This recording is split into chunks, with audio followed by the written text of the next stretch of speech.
Well, hello. Are you ready for a story today? I want to introduce you today to one of my favorite characters of all times. We have him right here in our special book that we keep our very special old friends to introduce you to. And this is one of my all-time favorites, Peter Rabbit. I hope you enjoy this story as much as I do. So this is The Tale of Peter Rabbit by Beatrix Potter. Once upon a time, there were 4 little bunnies, and their names were Flopsy, Mopsy, Cottontail, and Peter. And they lived with their mother in a sandbank under the root of a very big fir tree.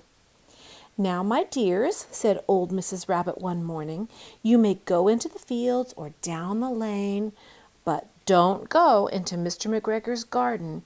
Your father had an accident there. He was put in a pie by Mrs. McGregor. Now run along and don't get into mischief. I'm going out." So she buttoned up their little coats and sent them on their way.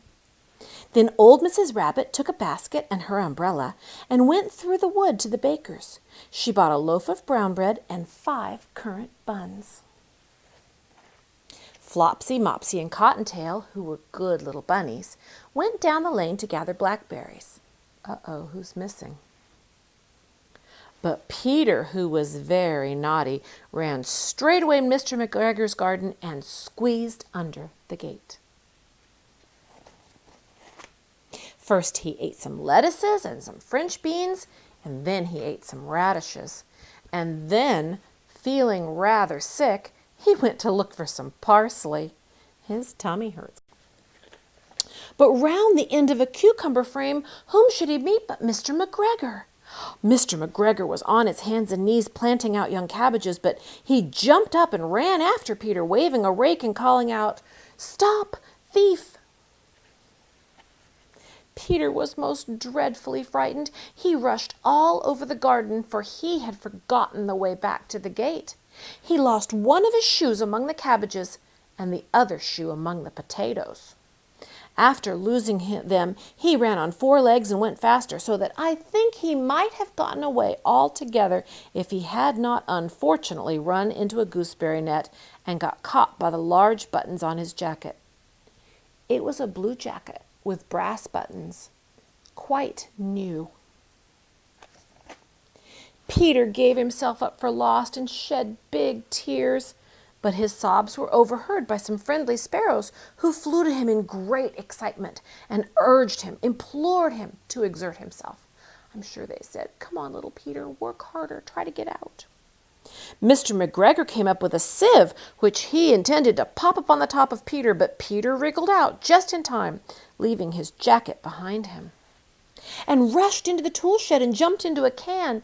It would have been a beautiful place to hide in, if it hadn't had so much water in it.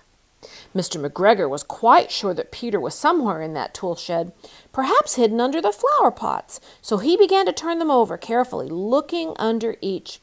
Presently, Peter sneezed. "Ker-choo!" Mr. McGregor was after him in no time and tried to put his foot upon Peter, who jumped out of a window, upsetting 3 plants. The window was too small for Mr. McGregor, and he was tired of running after Peter. He went back to his work. Peter sat down to rest.